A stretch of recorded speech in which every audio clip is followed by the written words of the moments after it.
Hey everyone, welcome back to the channel. Behind me, I got a 2005 Mercedes E55. This thing has around 200,000 miles on it, and today we're going to be replacing the driver's front wheel hub assembly. Now, before we go ahead and begin, if you haven't subscribed to the channel, hit the subscribe button down below. Smash that like button because it helps the channel out. With that said, let's go ahead and get started on today's video. So before we do this wheel bearing, I do want to throw out there that we will be needing a specialty tool, or not really a specialty tool, but a unique tool within itself. And that is going to be a dial indicator. You're going to need that to be able to measure the preload and how much movement your bearings have once you install it in order to be able to lock it down. So if you don't have one, you may want to pick one up. They're fairly cheap. They're not as expensive. Sometimes you are able to rent them out from some auto parts stores, but you would have to check locally and see how that would work in your area.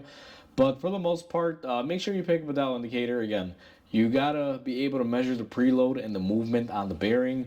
If you don't have that and you don't do it right, it's almost a waste of time to do this job because you're gonna wind up hurting your new bearing and you're gonna have to go back in there and replace it prematurely. So, just want to throw that out there before you even begin this video. Make sure you can get one or have access to one because it is required to do the job correctly. So with that said, let's go ahead and start on today's repairs.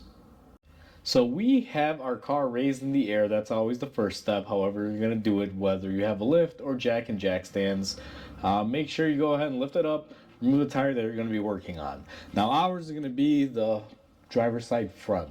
In order to do the job, you have to remove the whole caliper assembly and the rotor to gain access to your wheel hub and be able to take it off. In order to do that, we're going to be removing our caliper as a whole. Now on these, there's two bolts behind here. I believe they are 21 millimeter. Either way, I'm going to get the camera back there and show you the steps on how to do it. But it helps to angle your wheel in the direction that the caliper is against. So in this scenario, we are pointing our wheels towards the right side because it gives us more room to be able to put tools back here and gain access to everything. So I'm going to set the camera up in the back. We're going to go ahead and get our caliper off, hang it out of the way, and then I'll bring you guys back up front and we'll remove our rotor.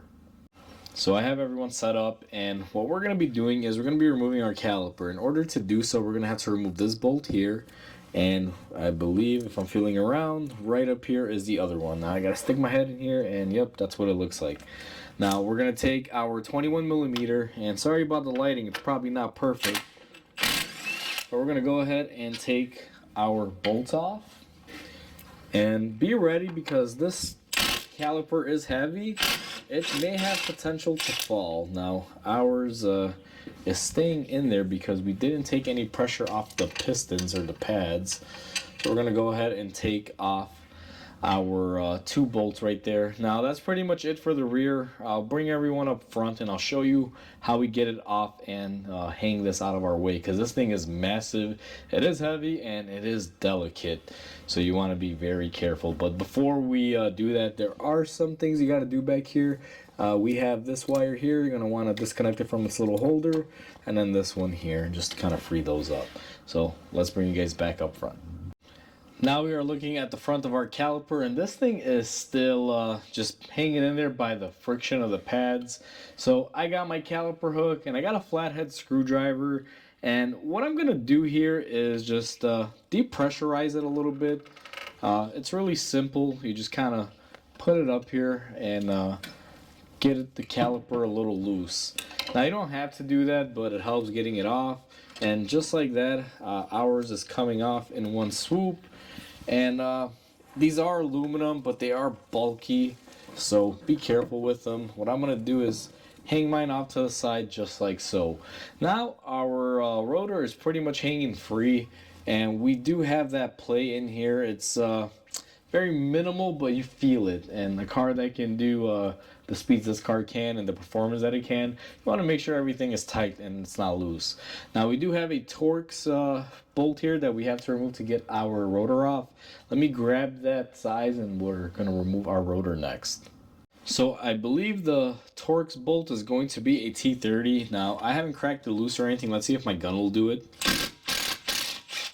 And what I find is that they typically will loosen up on these. They don't really rust or rot up in there. Now that we got our bolt off, let's see if our rotor is going to come off. And I thought it might get lucky, but let's see. These usually aren't bad. I'm gonna take my little hammer and just tap on the sides here. Well, it got kind of loud, but I kind of went around and just started tapping it, and we got our rotor free. This rotor has a little bit of weight to it, so be careful, especially if you're doing this underneath a jack. If it falls on you, it will hurt you. So now that we have everything off, we got our access. This is our wheel bearing assembly. It's an all-in-one piece. Next thing that we're going to do is remove this cap because we need to access the bolt that is holding it together, or the nut I should say. Now that we have our hub opened and exposed here, what we're going to do is get our dust cap off. I like to use a chisel and a hammer. You can use a screwdriver if you like, whatever you prefer. And let me find a spot on here. And we're just going to tap away. And I try to hold it in as I tap it. This one's not in there too badly. You know, sometimes they're really seasoned there. Mine, I believe, has been serviced recently. Now, the slime looking grease is normal. That is what Mercedes put in here. So if you see green grease, don't be afraid. That is how it is from the factory. And that's what you're supposed to use. As a matter of fact, our replacement part also comes preloaded with green grease. It's a higher strength, better grease, I guess you can say. But anyway, now that we got that off, what we're going to do is go ahead, remove the 5mm bolt here. We're going to loosen this up to be able to remove our nut out of place. So we got our extended 5mm Allen head, and what I'm going to do is just push it into our lock nut as much as we can, and we need to go ahead and open this up. Now you don't got to remove it all the way, you just got to loosen it, and when you loosen it, there you will see that our nut is spinning off. And what we're going to do is go ahead and just spin this guy right off of here. Be careful not to drop it on the floor. You may want to clean it up if that happens, and you don't want to get any dirt or contamination on this. So just play it safe, just like that. Now we got our locking nut off, and what we have to do, it's actually going to be pretty simple. These aren't horrible. Kind of work around the camera here, but we're going to go ahead and pull it off as an assembly, just like that. And it's actually really simple, really easy to do. As you guys saw, this front bearing came off, reminiscent of the old school Fords and Chevys with the floating hub design. We do have a little bit of wear here. I don't know if this grease has been flowing well or not. I know this car does sit, but either way, we're going to go ahead and replace it because we do have some scoring in there from what I can see. So let me go ahead and put this to the side. And what you're going to want to do at this stage is you're going to want to clean up your hub area. Now what I like to do is, you see it's nicely greased up there. I'm going to take a rag and some brake cleaner, and what we're going to do is just clean it up, get any of the old grease off of here, because clearly we're going to be adding some new grease, and our new bearing has a bunch of new grease on it as well. So just clean it off. And I look for any sort of scoring, any gouging on our metal surfaces. This one is actually looking pretty good. I don't see too much of anything, so this knuckle is fine.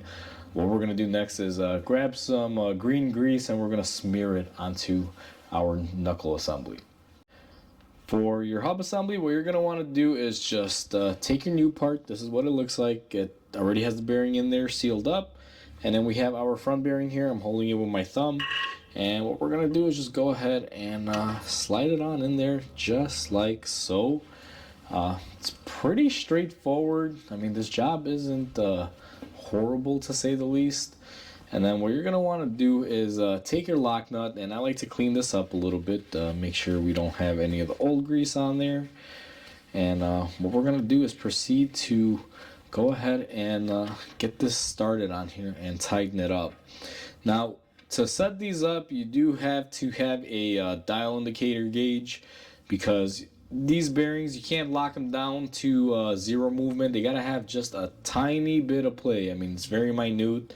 Not enough for you to feel, but enough for it to have a little bit of movement on there. Now what I like to do is I'll just hand tighten it as much as I can, and the main reason why is that helps settle the bearings in there. And then what I like to do is give it a couple turns, and as you turn it around, it'll basically get the bearings in their perfect place and keep everything rolling. So what I'm going to do next is get my indicator, and depending on what you have, this may vary, but I'll kind of show you guys my setup on this and how I measure this, and I'll give you the specs on it as well. So we have our dial indicator set up. Now preferably I prefer the ones with the magnetic bases, however I had to use this one because my magnetic one is broken. And to be honest with you, you may not even have this tool, so it's one of those things. This is an old school technique, the way they do these. But either way, we're set up, and I have to make sure I'm zeroed out here, which I am. And you're going to want to basically have a wrench or something to spin this nut. And I have tightened up my 5mm Allen a little bit so my bolt isn't loose. Now it's not tightened. It's just enough friction so when I'm moving this nut I can't move it in large increments. Now what I'm looking for is to get about 1mm to 2mm. Now you can see I've actually cranked it down quite a bit, so we're not going to get any movement from that. So we're going to, little by little move this, and we're just looking for that 1mm is what I aim for. And right there, well, that's a little bit too much even though it's within spec. Let me tighten it up just a bit, and let me make sure we're at 0. My dial indicator setup is not the greatest when it comes to this, but this will work. It's just a matter of getting it zeroed out. So once again, let me see. So right there I have about 1mm, and I'm really happy with that. And the thing that you got to do now, and this can prove to be a little challenging, is I'm going to grab my nut here, and what I'm going to do is try not to move it, and then we're going to tighten down our bolt here to lock our axle nut, just like so. Now I had it just enough to where I don't have to turn it too much, and then what we're going to do is check our plate again. And it's looking really good, and now our axle nut's not going to move. This does have an actual torque value. I got to look it up to see how much we tighten up our Allen bolt. But right now I'm liking where my indicator's at. So let me look up my torque spec, and I'm going to torque my axle nut, and then we're going to go ahead and take our indicator off. I like leaving the indicator on until this is nice and torqued, because I like to do another check just to make sure we stay within spec. This is the more crucial stage of it, so you want to make sure your readings are correct and accurate. They allow for 1mm to 2mm, but I like to play it close to 1mm as a tighter, safer bet, because over time it will loosen up as far as the bearings as they get more miles on them. It'll get a little looser, so you want to make sure you can make it as tight as you can within spec. That's how I like to do these. So I've tightened up my 5mm Allen, and you don't want to go more than 11 Newton meters. That's pretty much the spec on it. So your lock bolt is 11 Newton meters. That's what I torqued it down to. And I'm going to check it again, and we are exactly where we're at. The hardest part of this is once you set how much movement your bearing has, you got to make sure this nut doesn't move. That's why I used my pliers to hold it in place, and then just snug it up a little bit by hand, and then I hit it with the torque wrench while holding it and make sure it was nice and tight. And we're checking our final movement, and we are all set. So we don't need this here anymore. We're going to go ahead and take that off, and we are going to go to our next step. Now from this point on, it's pretty easy going. All we got to do is go in reverse order. One thing that I do like to do is I like to put some grease on here. So I'm going to go get some of that green grease and put some on there before we go ahead and put our dust cap back on. So what I'm going to do is just take some grease and just smear it all around here. You don't need a lot. I just like doing this. Not really necessary. But in case there is moisture, if you get grease on the sides here, it will help seal that into place. And now that we have that, I'm going to reach on over here and grab my little hammer. And what we're going to do is take our dust boot, like so, and we're going to line it up. And this is the part where you want to be careful. Make sure you don't dent it. and go from side to side and work it in. Now my trick to working this in is we're going to be using this outer lip, and I'm going to go around with my chisel and my hammer and make it evenly tap in. And it's pretty self-explanatory. I'm not going to film it because it's going to get pretty loud, but you guys get the idea of it.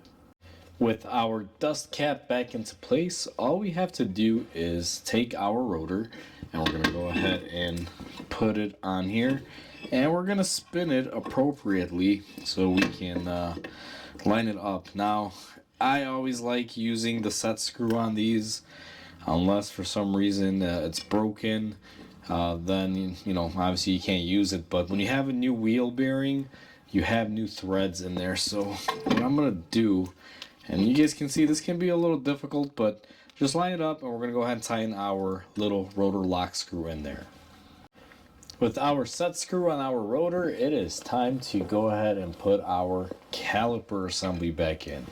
So we're going to unhook it, and what we're going to do is just slide it into place. Can be a little tricky. Make sure your pads haven't moved out of place. This part can be a little tricky, so you just want to do it as best as you can. Now my pads have shifted a little bit.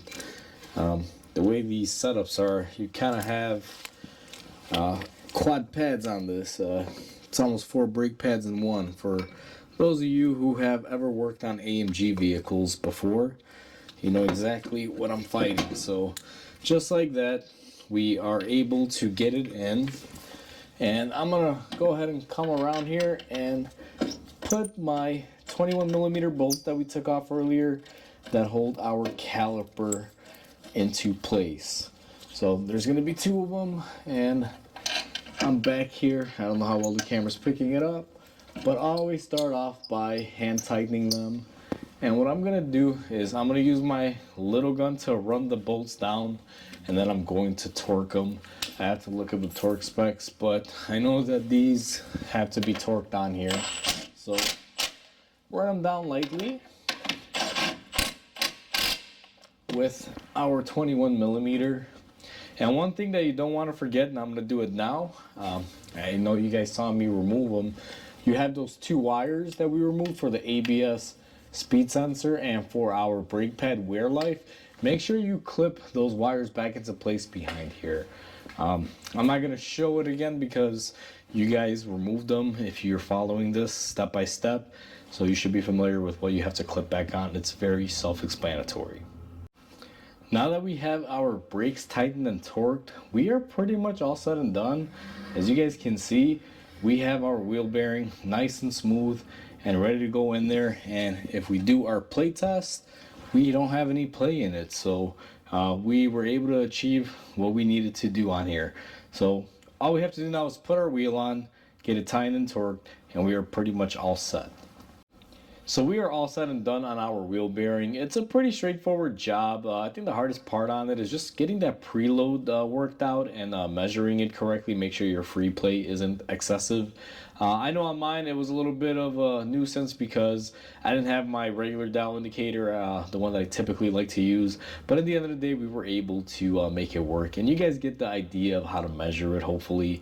It's pretty straightforward, but probably the most tedious part of this job. Other than that, it's pretty straightforward. So hopefully you guys enjoyed this video. Hopefully this video helps you guys out. Like always, please comment, like, and subscribe because it definitely helps the channel grow. I hope everyone has a wonderful day, and I'll catch you on the next video.